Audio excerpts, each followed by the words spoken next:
Bem, irmão, depois de louvar o nosso Deus com este louvor lindo, vamos então meditar na palavra de Deus com o tema de hoje: por que pecamos?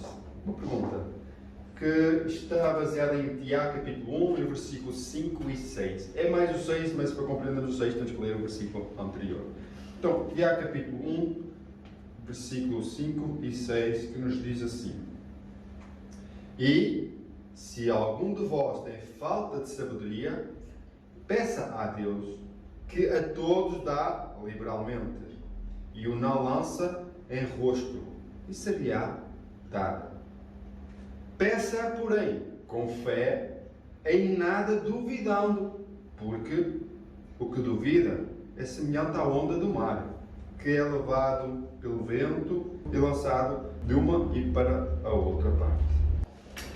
Eu hoje estou um bocadinho constipado, com a graça de Deus vamos aqui transmitir esta mensagem. Desde já um bom sábado, é com alegria aqui encontrar-me para poder transmitir a palavra de Deus através desta mensagem de hoje, porque pecamos, e compreender o porquê pecamos, o que é o pecado, o que ele tem feito e o que Deus deseja para nós. Irmãos, este tema já está em minha mente há muito tempo. Eu tenho vindo a dormir com os pensamentos em mente. Às vezes, à minha mente vem sempre passagens da Bíblia e senti a necessidade de expor esses meus pensamentos na palavra de Deus e transmitir aqui aos irmãos e também compartilhar uma preocupação minha e também que esta mensagem possa produzir frutos para a glória de Deus e que possamos compreender melhor o pecado e compreender e entender porque é que pecamos. A Escola Sabatina ela tem trazido lições maravilhosas. Ela tem mostrado quanto o Evangelho de Cristo ele é puro e perfeito e quanto Cristo e a lei elas se completam e quanto eles podem fazer essa transformação. E claro, tudo isto foi por causa do pecado. Então vamos então dar um início e compreender então este tema. Por que pecamos? Primeiro, temos que entender o que é o pecado, não é? Então, o que é o pecado? Vamos então abrir a Bíblia e ver em certas partes da Bíblia o que é que nos diz e nos mostra o que é o pecado. 1 João, capítulo 3 e o versículo 4 nos diz: todo aquele que pratica o pecado transgride a lei. De facto, o pecado é a transgressão da lei. Então o apóstolo João, na sua carta, nos diz que quem transgride a lei comete pecado. E aquele que comete pecado transgride a lei. Não é? Este é um pensamento sobre o que significa, o que é o pecado. Também em Romanos capítulo 7 e o versículo 7 também nos diz sobre o pecado. Diz assim, esta é uma tradução mais atualizada para os nossos tempos, para compreendermos. Por acaso estou dizendo que a lei de Deus é pecaminosa? Claro que não. Na verdade, foi a lei que me mostrou o meu pecado. Eu jamais saberia que cobiçar é errado se a lei não dissesse não cobice. Simples, não é? Esta tradução aqui está mais simples. A lei de Deus ela jamais é pecaminosa, não é? Diz o apóstolo Paulo. De maneira nenhuma, não é? Na verdade, ele diz que foi a lei que me mostrou o pecado. Então, o pecado, ele é manifesto pela lei. A lei mostra-nos o pecado. Porquê? Porque o pecado é a transgressão da lei, como lemos em 1 João capítulo 3 e o versículo 4. Vamos também dar agora mais uma ilustração do apóstolo Tiago sobre o pecado. Capítulo 4 e versículo 7 de Tiago, 17. Tiago, capítulo 4, versículo 17. Ele nos diz assim, também numa versão atualizada para os tempos de hoje, nos diz assim: lembre-se de que é pecado saber o que deve fazer e não fazê-lo. Então, o apóstolo Tiago, assim como o apóstolo Paulo, nos diz que o pecado é a transgressão da lei, certo? Mas aqui o apóstolo Tiago também diz que quando nós sabemos o que devemos fazer e não fazemos, estamos a cometer pecado. Estão a entender? Então, quando temos conhecimento de alguma coisa que devemos fazer e não fazemos, ou pelo contrário, até fazemos outra coisa. Vocês lembram-se do exemplo de Jonas? Quando Deus mandou fazer uma coisa e ele foi ao lado oposto. Ele sabia o que é que devia fazer, para onde ir, e ele foi em direção ao contrário, não é? Ele devia ir para Nínive e ele foi para Tarso. E o que aconteceu na viagem? O barco, todos os que estavam no barco, por causa dele, estavam todos em perigo. Então vemos aqui o cuidado também do perigo, que é quando nós sabemos o que devemos fazer, segundo a palavra de Deus, que é certo, e não fazemos. Nisso cometemos pecado. Então, irmãos, para compreender ainda mais profundo este tema, que tal irmos estudar um bocadinho de origem do pecado, ou o primeiro pecado, não é? Porque a partir disso surgiu muitos, não é? Mas vamos estudar então o primeiro pecado, no início. No início tudo era perfeito. Aliás, a Bíblia diz que tudo era muito bom que Deus tinha criado. Não havia mancha de pecado, mancha de maldade, mancha de desobediência, nada. Tudo era perfeito, era harmonia. Nem existia a morte. Porquê? Porque o salário do pecado, não é a morte. Não é? Por isso é que todos morremos. Porquê? Porque pecamos. Então vamos lá dar ao início e vamos ver a ordem de Deus, a obediência de Deus. Nós vemos que Tiago disse: aquele que sabe fazer o bem e não o faz, comete pecado. Então aquele que sabe que deve fazer e não faz, ou faz até o contrário, comete pecado. Então Deus deu uma ordem, nós vamos compreender o que é que significa a palavra de Deus. Diz o Gênesis capítulo 2, versículo 16 e o 17, nos diz assim: e ordenou o Senhor Deus ao homem, dizendo: de toda a árvore do jardim comerás livremente, mas da árvore do conhecimento do bem e do mal, dela não comerás, porque no dia em que dela comeres, certamente morrerás. Por outras palavras, Deus estava a poupar os nossos pais do sofrimento, da morte, de tudo que é mau. Deus cuidou, Deus, quando criou o homem, foi só para o bem. Ele não tinha conhecimento do que é o outro lado, o mal. Então Deus disse: olha, a única maneira de te conservares puro e mostrares a tua fidelidade e lealdade comigo é não comer daquele fruto. Mas diz: olha, tens outros frutos para comer. Aliás, tens mais frutos para comer do que para não comer, né? E Deus disse: livremente podes comer de toda a árvore do fruto, todo o fruto da árvore do jardim, excepto tu. Mas alguém veio para colocar a dúvida, né? Alguém que disse o contrário do que Deus disse. Nós sabemos que lá no jardim havia uma árvore, né? Aquela árvore proibida, havia uma serpente muito bela, com asas, que ela voava de árvore em árvore, ela comia frutos também, e ela era uma das mais belas dos animais. Aliás, comparado com um dragão, mas não há dragões, né? Mas a serpente era considerada como um dragão. Aliás, o Apocalipse fala o dragão, a antiga serpente, o diabo, Satanás. Então ela voava de árvore para árvore e ela era muito bela. E eu pus aqui um animal mais próximo ali, com uma serpente linda, com asas e pronto. Mas o que é que aconteceu? Deus disse ao homem que certamente morrerá se comer do fruto da árvore. Mas em Gênesis capítulo 13, versículo 4, nos diz: a serpente disse a Eva. Então a serpente disse à mulher: certamente não morrereis. De um lado, Deus disse: certamente morrerás. Do outro lado, certamente não morrerás. Então é certo não morrer ou certamente morrer? Como é que é? Foi criada a dúvida. Então o que é que aconteceu? Em caso de dúvida, o melhor é afastar-nos, estão a entender? Porque tomar uma decisão com a dúvida, irmãos, é a pior asneira que nós fazemos. Estão a entender? Estão a entender? O melhor é, em caso de dúvida, não fazer. Porquê que eu estou a transmitir isso, irmãos? Porquê? Muita gente hoje está a morrer.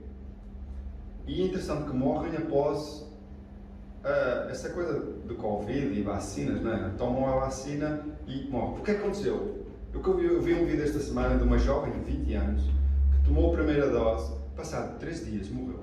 Era uma jovem super saudável.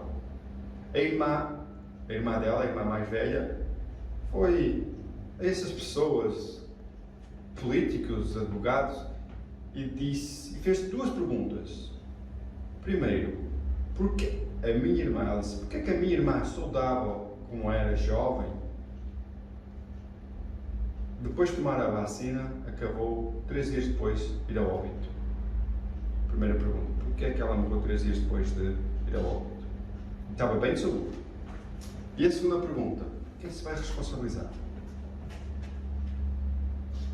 Quem agora que se vai responsabilizar? Ela morreu, não há como voltar, certo? Salva ou perdida, não sabemos, mas o tempo da graça para ela acabou. Para muitas as pessoas estão a acabar. Quem se vai responsabilizar?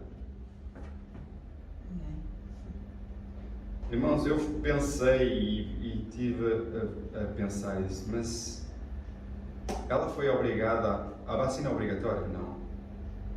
Toma quem? Mas parece que psicologicamente ela é obrigatória, estão-nos a obrigar, não é? Psicologicamente. O que aconteceu? Como muita gente tomou. Só que há consequências. Primeiro, essa vacina não está testadamente preparada para que tenha um período de 10 anos para saber o que vai acontecer, o que é que vai acontecer, os seus efeitos, etc. Depois, toda a gente sabe que pode acontecer alguma coisa, não é? Porquê? Porque dizem que são maiores os benefícios do que o prejuízo. Então, se maiores são os benefícios e se existe prejuízo, não é? O que é que a pessoa vai fazer? Há dúvida aqui, não é? Toma ou não toma, não é? Se nós tomamos, assumimos os benefícios, mas também assumimos os prejuízos. O que aconteceu com essa jovem? Ela acabou por morrer. Quem é culpado? Ela tomou a decisão, sofreu as consequências. Portanto, a irmã não pode dizer quem é que se vai responsabilizar, porque ninguém se responsabiliza. As fabricantes não se responsabilizam, o governo não se responsabiliza, os médicos não se responsabilizam e nós temos que nos responsabilizar. Em caso de dúvida, o que é que nós podemos fazer? Eu estou com dúvida, eu vou jogar pelo seguro. Esse é o mais certo, mas muita gente não pensa nisso aqui. Em caso de dúvida, Eva poderia fazer duas coisas. O que ela fez, que foi pegar no fruto e comer, ou das duas. Deus disse que não morreria, que morreria se comer o fruto. Então eu vou falar com Deus. Vou perguntar agora, surgiu um problema, alguém, uma serpente, que eu nem sabia que a serpente falava, não é? Falou, comeu do fruto até, e estava a dizer que eu não morro. Até diz que os meus olhos vão se abrir e serei como Deus, etc. Então Eva podia dizer, não, eu não vou comer, eu vou falar com Deus. Certo? Uma das duas. E o que é que aconteceu? Eva comeu do fruto. Resultado. Veio prejuízo. Até hoje. O desejar de todas as nações nos disse o seguinte: o Senhor colocou o homem sob provação a fim de que pudesse formar um caráter de integridade comprovada para a sua própria felicidade e para a glória de seu Criador. Adão e Eva tinham permissão de participar de todas as árvores do jardim, salvo uma. Havia uma única e simples proibição. A árvore proibida era tão atrativa e desejável como qualquer outra do jardim. Era chamada árvore do conhecimento porque, participando dessa árvore, da qual Deus disse, dela não comerás, eles teriam o conhecimento do pecado e experimentariam a desobediência. Então, o pecado e a desobediência não foi criado por Deus, mas foi uma possibilidade. No caso do homem, escolher pecar. Então, conheceria então a parte da desobediência e o pecado surgiria. Então, foi aquilo que Deus não criou o homem, criou livre, e foi até um teste, não é? Uma prova, para que o caráter do homem fosse aperfeiçoado, melhorado ao longo, e a sua fidelidade aumentasse, e a glória era unicamente para Deus. O profeta Isaías, ele nos diz no capítulo 1, versículo 19, o que é que está escrito? Se quiseres e obedeceres, comereis o bem desta terra. Amém? Tanto no Éden como hoje e como na eternidade. É uma escolha, irmãos. Tudo trata-se de uma escolha e nós vamos compreender. Então vamos compreender O que levou ao primeiro pecado? Nós sabemos como é que surgiu, mas vamos aprofundar. Vamos ver por fases, etapas, como o pecado entrou. Nós vemos aqui, primeiro, Eva saiu de perto do esposo para contemplar as coisas maravilhosas da natureza, deleitando-se no seu cenário colorido e na fragrância das flores, admirando a beleza das árvores e arbustos, pôs-se a pensar na restrição que Deus lhe tinha imposto no tocante à árvore da ciência do bem e do mal. Ficou deslumbrada com a beleza e a abundância que o Senhor providenciara para a satisfação de cada desejo. Tudo isto, disse ela, Deus nos deu para a nossa satisfação. Tudo é nosso, porque Deus tinha dito, de toda a árvore do jardim comerás livremente, mas da árvore do conhecimento do bem e do mal não comerás. Então vemos aqui uma gratidão, um apreço de Eva para com as coisas criadas de Deus. Mas ela pôs a pensar na restrição. Irmãos, é errado já pensarmos na restrição. Tentar compreender o porquê é que Deus disse. Irmãos, se Deus disse, o melhor é não questionar, porque Deus sabe. E depois, tem aqui em amarelo que Eva saiu perto do esposo. Irmãos, nós quando estamos sozinhos, é mais perigoso, certo? Estivemos acompanhados. Por isso é que Jesus disse, ir de dois em dois. Estão a entender? Para que um ajude o outro. Lá no Éden só existia Adão e Eva. E os dois tinham que ser um só. Está junto. O que aconteceu foi que Eva se afastou, começou a contemplar a criação de Deus e começou a tentar compreender porque é que Deus proibiu não comer daquele fruto. Passamos para o próximo etapa que levou ao pecado. Eva passeava perto da árvore proibida e foi despertado a curiosidade para descobrir como a morte poderia ocultar-se num fruto dessa agradável árvore. Ficou surpresa ao ouvir que suas interrogações foram apanhadas e repetidas por uma estranha voz. É assim que Deus disse, não comerás a toda a árvore do jardim? Eva não percebeu que tinha revelado os seus pensamentos, conversando audivelmente consigo mesmo. O que aconteceu? Eva falava consigo mesmo, mas porquê é que Deus disse para não comermos do fruto da árvore? Ela estava a falar alto. Entretanto, Satanás ouviu e usou a serpente para agora falar. Então, o segundo passo que levou a um passo maior foi que Eva passeava perto da árvore do jardim. Nós vemos no primeiro passo que Eva primeiro saiu perto do esposo, segundo, pôs-se a pensar na restrição de Deus, terceiro, Eva passeava perto da árvore proibida. Um passo leva sempre outro passo até cairmos. Terceira regra que levou ao terceiro passo. Responder do fruto das árvores do jardim, podemos comer, mas do fruto da árvore que está no meio do jardim, disse Deus, dele não comereis, nem tocareis nele, para que não morrais. Então a serpente disse à mulher, é certo que não morrereis, porque Deus sabe que no dia em que dele comerdes, se vos abrirão os vossos olhos, e como Deus, sereis conhecedor do bem e do mal. Então o que é que aconteceu aqui? O que é que está sublinhado amarelo? O que é que está sublinhado amarelo? Nem tocareis nela. Nem tocareis nele. Será que foi isso que Deus disse? Vamos aqui passar ao próximo passo. Quarto. Na discussão, bem, Eva não podia entrar em discussão. Ela podia se afastar o mais rápido possível, primeiro do terreno proibido, próximo da árvore, falar com alguém desconhecido que criou a dúvida. Então, Eva continuou a conversa. Na discussão de Eva com a serpente, ela acrescentou, nem tocareis nele. Aqui apareceu a sutileza da serpente. Esta citação de Eva deu-lhe vantagem. Colheu o fruto e colocou-o nas mãos de Eva. Usando as suas próprias palavras, Satanás disse, Deus disse que morrereis se tocares no fruto. Vê, nenhum mal te sucedeu ao tocares nele, tampouco receberás dano algum ao comê-lo. Deus nunca disse para não tocar, Deus disse, não comereis. Aqui parece que Eva acrescentou, nem nele tocareis. Então Satanás usa as palavras de Eva e disse, olha, está aqui. Colocou, não sei como é que vai ser, pega no fruto e colocou na mão de Eva. E disse, olha, está aqui, não morreste, não aconteceu nada, também é certo que ao comer não vai acontecer nada. Tudo preparado para o próximo passo. Quinto e último passo. Eva cedeu ao mentiroso sofisma do diabo em forma de serpente. Ao comer o fruto, não se apercebeu imediatamente de nenhum mal. Então ela mesma apanhou o fruto para si e para o esposo.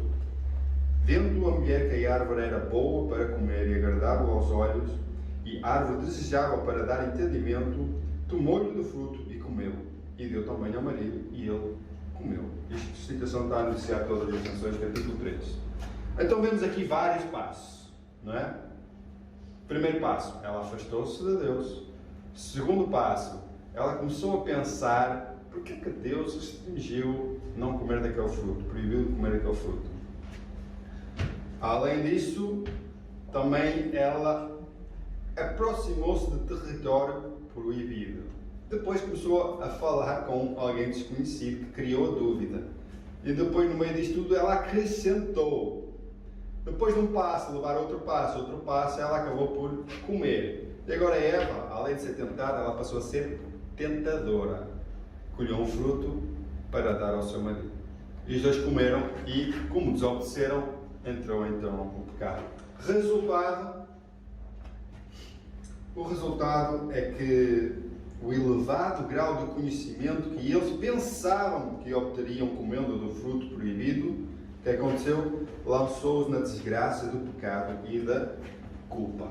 Então eles foram expulsos do Éden, perderam as suas vestes de luxo e cobriram-se com folhas de figueira para cobrir a sua nudez, mas Deus retirou as suas folhas de figueira e disse e revestiu-os com peles de animal para que eles cobrissem, tirando dele a sua justiça, as suas obras, e pondo neles a justiça de Cristo. E por fim entrou o quê? A morte. Então, pelo pecado, entrou a morte ao mundo. Mas louvado seja Deus por Cristo Jesus, que em Cristo nós podemos sairmos vencedores. O caminho a Cristo, capítulo 13. O que Satanás conseguiu com os homens, ele consegue com todos nós hoje. Se ele conseguiu com o Santo Pai, nas perfeitas condições, acabadinhos de criar, com a sua mente completamente limpa, sem pecado, cair, diz aqui no caminho a Cristo, Satanás exulta quando pode levar os filhos de Deus à incredulidade e ao desânimo. Deleita-se ao vê-los desconfiar de Deus e duvidar da sua vontade e poder para salvar-nos. Encontra satisfação em fazer-nos pensar que o Senhor, com suas providências, quer nos prejudicar. Seu objetivo é representar o Senhor como alguém sem nenhuma compaixão nem piedade. Ele, Satanás, deturpa a verdade a seu respeito. Enche nossa imaginação com ideias falsas sobre Deus. Em vez de aceitarmos a verdade a respeito do nosso Pai Celestial, muitas vezes fixamos nossa mente nas falsidades de Satanás. Dessa maneira, desonramos a Deus por não confiar nele e contra ele murmurar. Estão a ver aqui o trabalho do inimigo, sempre fazer-nos duvidar de Deus, sempre colocando um caráter errado em Deus e mostrando que nós devemos dar ouvidos a ele próprio, a Satanás. Ele cria a incredulidade, ele cria a dúvida, ele cria o desânimo e através disso ele ataca. Então vamos dar vários exemplos na Bíblia que aconteceu exatamente, que Satanás atuou do mesmo modo com Eva, com outros homens do passado e ver o que aconteceu. Atenção que nem todas as batalhas são perdidas, estão a entender? Nós na Bíblia vemos relatos de pessoas que saíram vencedores e pessoas que saíram vencidos. Vamos dar aqui então vários exemplos. Primeiro, através desta imagem, conseguimos compreender. Vou-vos dar um exemplo. O que aconteceu com Saul? Deus disse, olha, mata os amalequitas e tudo que tem lá. Homens, mulheres, jovens, idosos, crianças, animais, tudo. Porquê? Porque eles não deixaram o meu povo, que eu tirei do Egito, passar por meio das cidades, que eu pedi para que passarem pelas ruas e sem fazer dano algum. Então eles recusaram. Agora vão ser destruídos. Saul, vai lá, destrói-os a todos. Não deixes nada, não poupes nada. Saul foi e obedeceu em parte. Estão a entender? Obedeceu em parte porque pensou algo diferente. O que aconteceu? Saul cumpriu com a sua missão, mas poupou a vida do rei e poupou a maior parte dos animais bons para sacrificar a Deus. Né? O profeta Samuel, instruído por Deus, foi ter com Saul e disse: que barulho é esse que eu ouço destes animais? Por acaso desobedecesse ao Senhor? Né? Ou a ordem era matar tudo, não poupar nada. Mas Saul quis pôr um bocadinho da sua justiça. Estão a entender? Satanás induziu, né? E ele acabou por aceitar, acabou por poupar a vida do rei e dos animais. E pensando que os animais sacrificados para Deus ia ser agradável a Deus. Deus tem prazer por acaso em mortes, em holocaustos? Não tem mais prazer em que lhe obedeçam? Então exatamente foi o que aconteceu com Saul. Ele acabou por parecer. Aliás, ele acabou por perder até o cargo de rei, porque foi transmitido, foi passado esse reinado para Davi, e o rei sempre ficou atormentado até por os demónios. Outro caso, alguém que Deus disse: ora, ao entrar em Jericó, não cobiceis nada, é tudo para destruir, tudo para queimar. E alguém chamado Acã cobiçou uma capa babilónica, não é? Mais um ouro e prata e outras coisas, objetos de valor, e guardou-os na tenda, trazendo maldade ao povo, porque o povo sofreu. O que aconteceu? O povo, quando foi para a guerra, perdeu a batalha por causa da maldade de um só. E por causa desta maldade que aconteceu, sabemos que depois de ser descoberto o pecado de Acã, foi ele, os filhos, a mulher, os animais, tudo que lhe pertencia queimado, tudo morto. Foram apedrejados e mortos. Mas, alguém também foi tentado, mas esse aí foi diferente. Ok, pela imagem os irmãos já compreendem, certo? Abraão foi tentado aqui a obedecer ou desobedecer a Deus. Ora, dá-me teu filho. Ah, Senhor, está difícil. Está difícil, Senhor. O que aconteceu? Deus pediu o sacrifício de Isaac. Abraão obedeceu. Estão a entender? Há uma diferença entre Saul e Acã com Abraão. Ambos desobedeceram. Abraão obedeceu, mas temos outros que obedeceram antes de morrer do que pecar. O que é que aconteceu com os colegas de Daniel? Preferiram obedecer para não pecar. Estava aqui imposto a lei de Deus. Outro que também foi levado à tentação através de uma mulher a seduzi-lo para adulterar, porque ela era casada e ele não. José no Egito foi tentado, além de ser vendido como escravo pelos irmãos, né? Ainda agora foi tentado a ir contra Deus. O inimigo não está sossegado enquanto não destruir os seus filhos. José escolheu o quê? Honrar a Deus. Honrar a Deus, não pecar. Como poderei fazer tamanha maldade contra o meu Senhor, Potifar, e pecar contra Deus? Então ele afastou-se. Irmãos, estou a entender que muitos homens na Bíblia tiveram a oportunidade de pecar. A pergunta é: porquê é que pecamos? Interessante, não é? Porquê é que pecamos? Simples. O tema de hoje é porque. E a resposta? Vamos buscar a resposta? Sinais dos Tempos, a revista de 1913. Quantos anos é que já vai isto? Nossa escolha. Ora, o que é que está escrito? A mais forte tentação não é desculpa para o pecado. Por maior que seja a pressão exercida sobre a mente, a transgressão é o nosso próprio ato. Não está no poder na terra ou no inferno compelir alguém a pecar. A vontade tem de consentir, o coração tem de ceder. Ao contrário, a paixão não poderá dominar a razão, nem a iniquidade triunfar sobre a justiça. Então, o que é que podemos compreender aqui? Que, por mais forte seja a nossa tentação, por mais pressão que nós possamos passar, a transgressão é a nossa escolha. Estão a entender? O que é que aconteceu com aqueles homens do passado? Saul podia escolher. Acã podia escolher. Abraão podia escolher. E escolheram, todos eles escolheram. Os colegas de Daniel escolheram, José escolheu. E nós hoje?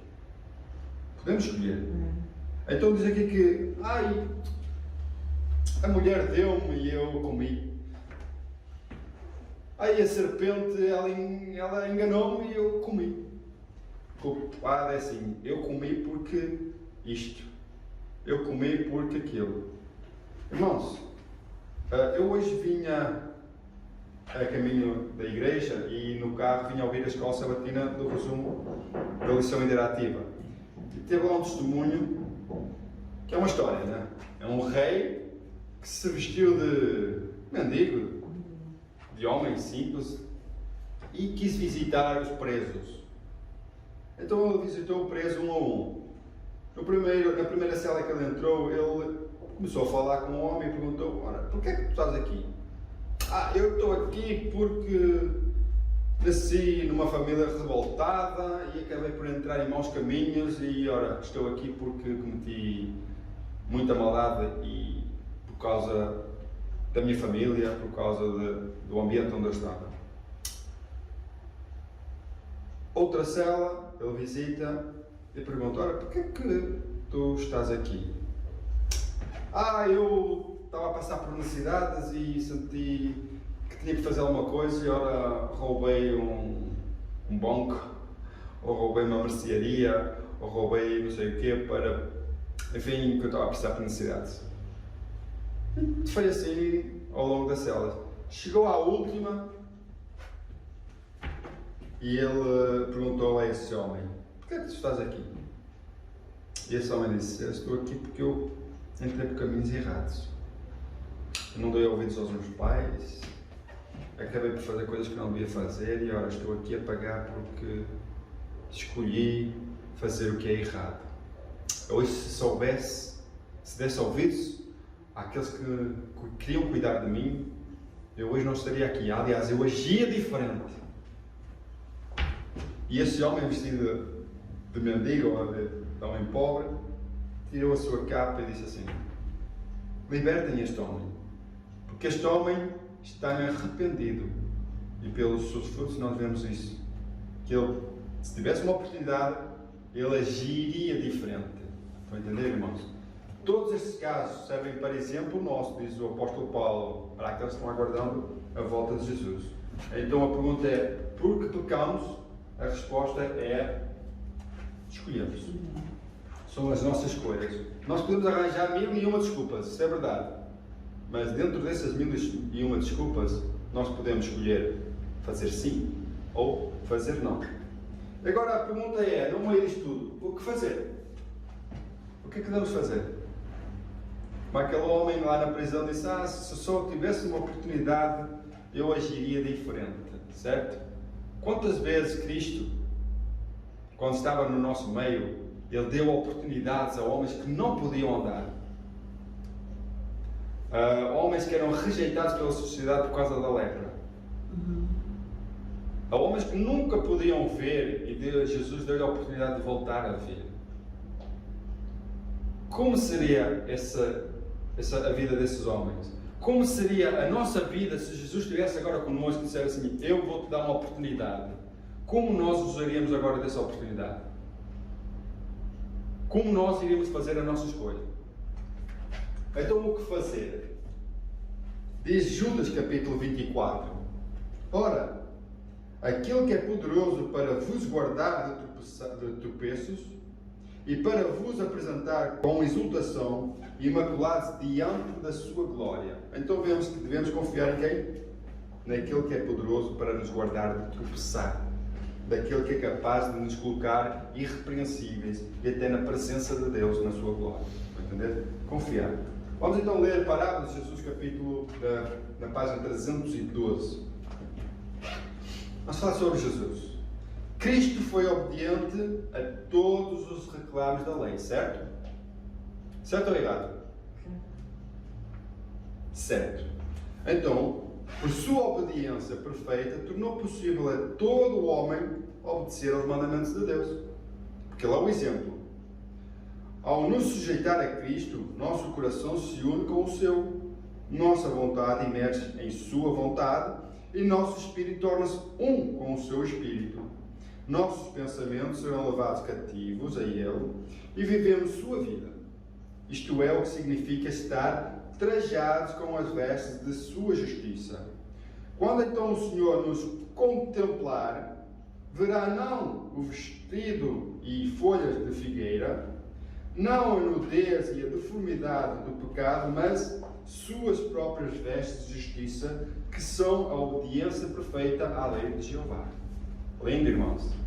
Então vemos que, como Cristo saiu vencedor, Ele nos pode capacitar a sermos vencedor. Agora, o que é que precisamos? De colocar a nossa vontade na vontade de Cristo. E Ele pode fazer em nós. Então o nosso pensamento se une, o nosso coração se une, e o nosso espírito se une, e Ele faz em nós aquilo que nós não conseguimos fazer. E quando Deus olhar para nós, já não vê as vestes de figueira. Não foi o que é que os homens, Adão e Eva, cobriram-se? Por causa da nudez, por causa da transgressão, da vergonha, da desobediência. Então o que é que Deus vê agora em nós? A obediência perfeita de Cristo, a sua justiça. E já não nos vê mais como desobedientes. Continuando. Se, é uma condição, se permanecerdes sobre a bandeira ensanguentada do príncipe Emanuel, fazendo fielmente o seu serviço, nunca precisareis de ceder à tentação, pois está ao vosso lado alguém capaz de guardar-vos de cair. Não precisamos reter uma só propensão pecaminosa. Irmãos, está aqui a dizer que podemos ter um caráter irrepreensível se participarmos das aflições de Cristo. Aqui diz a bandeira ensanguentada do príncipe Emanuel, ou sofrimento. Se é ensanguentada ou sofrimento. E se nós também estivermos dispostos a sofrer por Cristo, porque são as aflições que nos vão aproximar-nos mais de Cristo, são elas que vão nos dar valor à salvação. Estamos quase a terminar. Comentários bíblicos nos diz: ao participarmos da natureza divina, são eliminadas do caráter as tendências hereditárias e cultivadas para o mal, e tornamos-nos um vivo poder para o bem. Sempre aprendendo do Mestre Divino, participando diariamente de sua natureza, cooperamos com Deus para vencer as tentações de Satanás. Deus atua e o homem atua para que este possa ser um com Cristo, assim como Cristo é um com Deus. Então, nos assentamos com Cristo nos lugares celestiais. A mente descansa com a paz e segurança de Jesus. Amém? Resultado: as vestes de figueira, elas são cobertas pela glória de Deus. Amém? A imagem perdida lá no Éden, ela é restaurada pela graça de Cristo na nossa vida, pelo seu sangue. Podemos sairmos vencedores. Os nossos primeiros pais caíram na desobediência. Por isso, Cristo veio para colocar-se no lugar dos nossos pais e sair vencedor. E em Mensagens Escolhidas, capítulo 1, versículo... Mensagens Escolhidas, volume 1, na página 82, nos diz: por meio do plano da redenção, Deus providenciou meios para subjugar todo o traço pecaminoso e resistir a toda a tentação, por forte que seja. Estão a entender?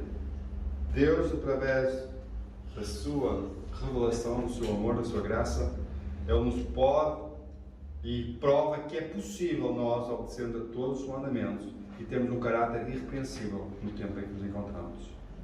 Aquele que diz que isso não é possível, nega a Jesus e o seu poder. Tenham atenção a isso.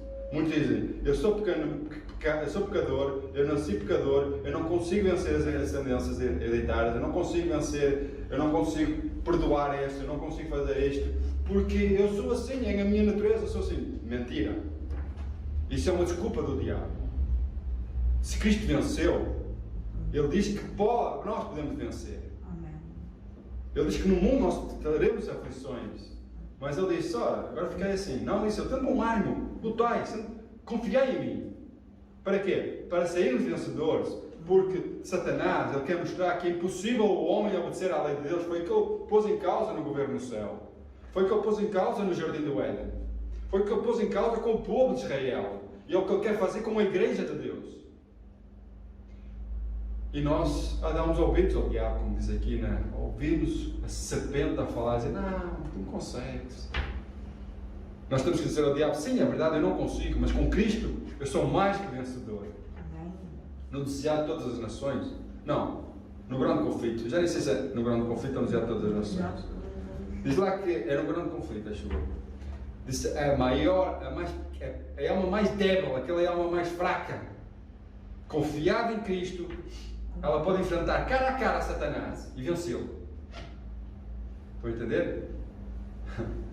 Irmãos, imaginemos nós enfrentar o próprio Satanás. É claro que saímos perdemos isto completamente. Ele ganhou todas estas batalhas, mas com Cristo nós seremos mais que vencedores. É isto que nós temos que acreditar.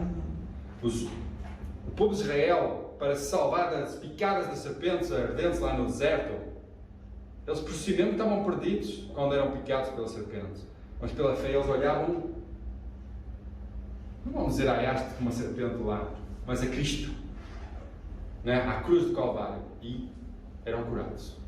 Nós podemos ser curados do pecado quando olhamos a Jesus. Quando olhamos para nós mesmos, nós estamos sempre a pecar, irmãos. Nós só vemos a nossa degradação, as nossas manchas espirituais. Mas quando somos cobertos com a justiça de Jesus, só vemos as vestes de Cristo em nós. E o Pai não vê em nós mais esse pecado, mas vê o sangue de Jesus que pagou para o nosso resgate. E agora nós, no tempo em que estamos hoje, incluindo o ano 2021, temos que mostrar à sociedade, pela graça de Cristo, que podemos ser irrepreensíveis. Porque fala de um povo irrepreensível, que na sua boca não se acha engano, que segue em cordeiro por onde quer que ele vai. São 144 mil. Nós queremos fazer parte desse grupo. Amém. Nós queremos fazer parte disso, então oramos para que Deus nos dê a chuva serôdia e Ele faça em nós aquilo que nós não conseguimos fazer. Que a justiça de Jesus, ela leva a glória do homem ao pó, que não somos pó, lá no jardim, lá no princípio, fomos feitos do pó da terra. E agora Deus fazer pelo homem aquilo que nós não conseguimos fazer, aí saímos vencedores, estão a entender? Temos que confiar, temos que ter fé e acreditar. Irmãos, não deixar de dar ouvidos ao diabo. Não deixar com que as coisas do mundo nos desanimem e a dizer, pronto, meu pai abandonou a fé, minha mulher abandonou a fé, meus filhos não querem saber. Se isso acontecer, tem que ser, não, eles abandonaram, mas é agora que eu tenho que ser mais forte para que isso não aconteça comigo. Amém. Senhor, ajuda-me para eu não cair nos meus caminhos.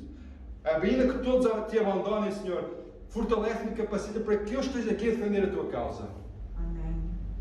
É isso que Deus quer de nós, para nós fazermos a diferença e mostrar que estamos aqui como peregrinos, aguardando a volta de Jesus. Que estamos aqui para guardar os seus mandamentos e que esses mandamentos não são só os mandamentos de Deus, agora são os meus mandamentos que Jesus colocou em mim, para que eu agora, através de Jesus, possa obedecê-los por amor e não por obrigação. Que Deus nos abençoe, que Deus nos ajude a fazermos parte desse povo e fazermos a diferença onde quer que estejamos. Ainda que todos digam, porque hoje já não podemos ser aceitos com a sociedade. Hoje, se nós temos um pensamento diferente da sociedade, já somos discriminados. Não é? Hoje, tudo que é mau, tudo que é proibitivo, tudo que é abominável a Deus é obrigatório praticamente na sociedade, é obrigatório. Mas ser um servo de Deus, fazer parte da adoção de filhos de Deus, isso é discriminativo. Que Deus nos ajude a não desanimar e a sermos fortes. Amém. Para não pecar, mas mesmo assim, mesmo claro, nas coisas mais difíceis da nossa vida, ainda que nós pequemos, que é uma coisa difícil quando nós estamos com Jesus, é impossível o homem pecar quando está com Jesus, mas vamos supor que isso é possível, porque quem é nascido do Espírito não peca, quem é nascido de Deus, está escrito, não peca, porque nasceu de Deus, e Deus não peca, é Ele que faz em nós. Então, mesmo que isso aconteça, vamos supor, é impossível, mas vamos imaginar que, mesmo que peque, mostramos que temos um sumo sacerdote, um advogado perante o Pai. Ele é fiel e justo para nos perdoar. Estão a entender? Então que Deus abençoe e possamos sempre confiar nele e saber que todo o sacrifício que ele fez não é em vão. Amém. Ele faria o mesmo se fosse só por uma alma. Mas ele não precisa fazer isso, porque ele já o fez. Amém. Amém? Deus Amém. abençoe. Ai, Jesus.